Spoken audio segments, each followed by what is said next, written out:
si Kuya Jens, ano yun, reactor natin yan.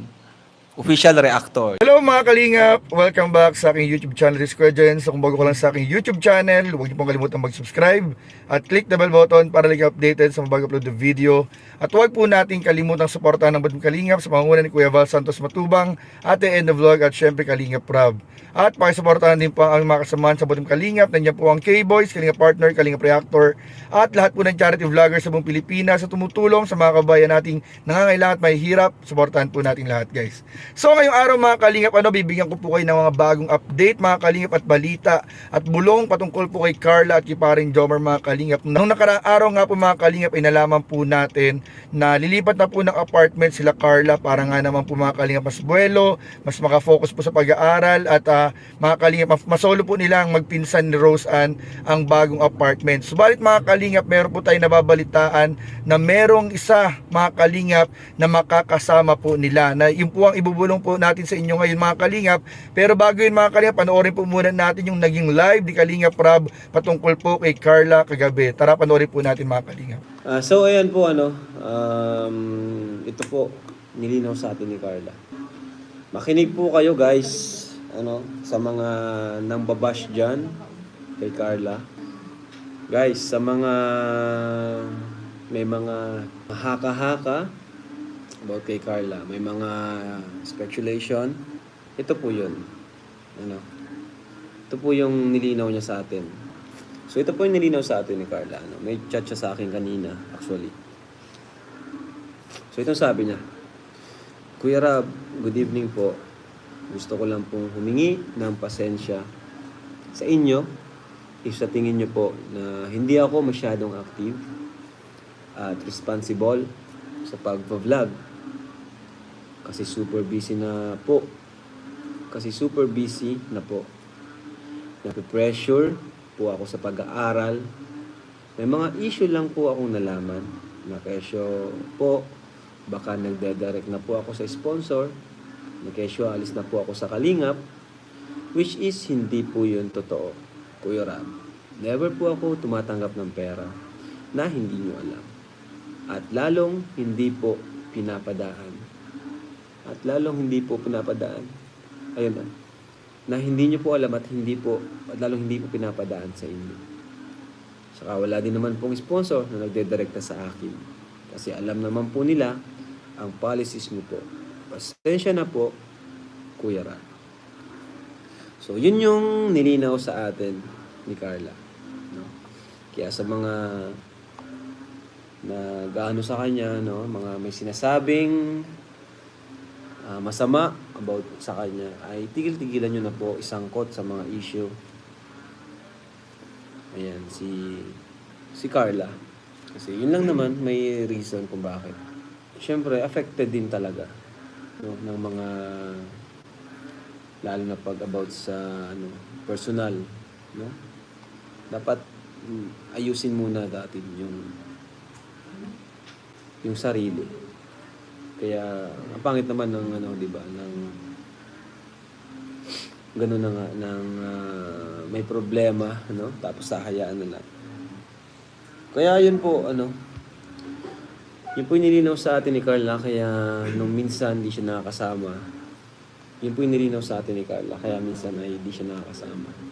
Saka yun, iwasan po natin yung mga negative reaction video or i-highlight pa natin yung mga basher para may content tayo. Wag na po yun. Wag na natin i-highlight mga basher. Kasi yung basher, andyan na yan. Kahit i-highlight mo yan, ay wala na po. Di na po yung mawawala. Siguro kung basher ko, pwede pa i-highlight nyo. Kasi wala naman akong pakialam kung may mabash sa akin. Pero pag yung sa Kalingap Angels, kasi mga pa po yan fragile pa sila. Mabilis silang masaktan at ma-down. Kaya, yun. Huwag nyo na pong yung mga basher nila. I-highlight kasi, syempre, makikita din nila yun at masasaktan din sila. Hindi po yan naalis si Carla. Hindi yan iiwan ng Kalingap. At simulat sa pool, si Carla ay si Carla ay talagang loyal sa Kalingap. Kahit pa sabihin natin na sikat na si Carla. Ano? Kahit nga pinapagawa ko ng ano yan, ng content, pinapablog ko si Carla, hindi niya po ginagawa.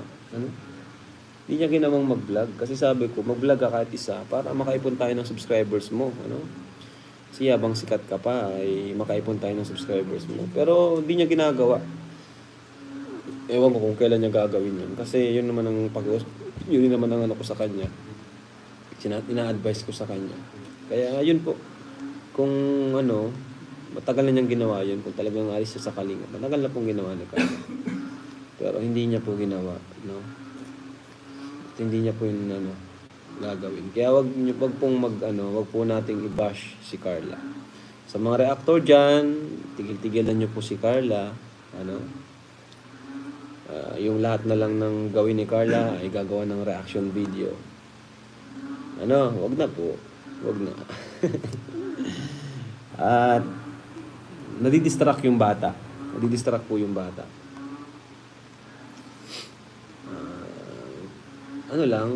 Control lang. Moderate pa rin. Balance. I-balance pa rin natin. Lalo na yung mga negative reaction video.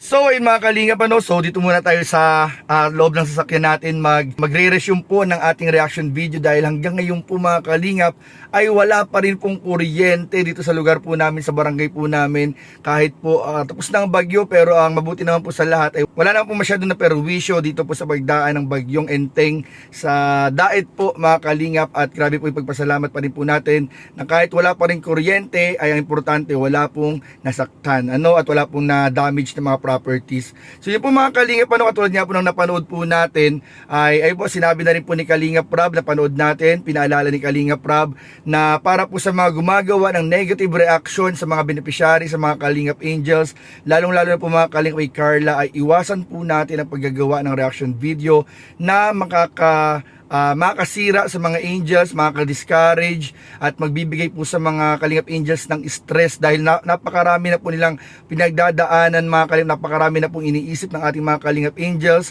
At ay pinaalalahanan din po sa mga bashers na iwasan po natin ang mang-bash ng mga beneficiaries ni Kalingap Rab at ng kahit na sinong beneficiary po sa Team Kalingap. Iwasan po natin yan. Bagkus po, mas maganda po na imbis pong i-bash natin sila, bakit po hindi na lang natin i-encourage sila, i-motivate sila, bigyan natin ng advice na makakatulong sa kanilang mga ginagawa pang araw-araw o kanilang pinagdadaanan sa buhay. Mas mabuti po yung kaysa magbigay ng mga negative comment at kaysa po mambash, ay encourage na lang po natin yung mga beneficiary mga Kalingap. At nabanggit nga rin po mga Kalingap ni Kalingap Rab na yung pong fake news po mga Kalingap, si Carla daw po ay aalisan ng Kalingap, ay wala pong katotohanan mga Kalingap. Wala pong katotohanan na si Carla daw po ay aalis na ng Kalingap. At ang nakakabilib nga po kay Carla, kahit po pinapa-vlog na siya ni Kalingap Rab, ay si Carla po ang parang hindi po niya ginagawa kahit pinapayagan na po siya ni Kalingap Rab na mag-vlog, ay hindi pa rin po niya ginagawa. Talagang nakafocus lang muna siya sa pag-aaral at syempre nagtitiwala po siya sa kanyang Kuya Rab at sa buong Team Kalingap. So napakagandang halimbawa po sa isang beneficiary yung respeto po na binibigay sa buong Team Kalingap, lalong-lalo na yung mga Kalingap Angels po natin na marunong lumingon sa pinanggalingan po, sa respeto kay Kalingap Rab at sa lahat po ng bumubuo sa Team Kalingap. Napakaganda pong example ng ginagawa at pinapakita po ni Carla. Katulad nga po na sinabi ko kanina, ay meron po tayong ibubulong para po sa lahat na nag-aabang ng update sa bago apartment po nila Carla. So alam niyo po ba mga Kalingap na bukod po kay Rose Ann at kay Carla ay meron pa po mga Kalingap isang makakasama na Kalingap Angel po. Ito po ay isang beneficiary rin mga Kalingap na makakasama po nila Carla at Rose Ann sa kanilang bagong apartment o makakasama po sa bagong apartment. Ito po ay walang iba kundi po si Arjin Popular po mga Kalingap, ang pinsan at best friend po ni Carla. So nung nakarang araw po mga Kalingap ay nakarating po dun sa sponsor po ng apartment na meron po nagpapaalam na kung maaari daw po makasama ni Rose Ann at ni Carla ang kanilang pinsan na si Arjin. So pumayag naman po mga Kalingap ang sponsor ng apartment at sinabi po niya na wala pong kaso dahil po ito naman po ay kanyang pinsan. walang iba po mga kalingap kundi po ang beneficiary ni Kalingap Edu na si Argin Topular. So halos lahat naman po mga kalingap nag-agree, lalong-lalo na po mga kalingap ang sponsor po ng apartment po nila Carla. So yun lamang po mga kalingap at maraming po salamat sa inyong panonood. Please don't forget to like, comment, share, and subscribe sa ating mga video. Maraming po salamat. God bless. Bye-bye.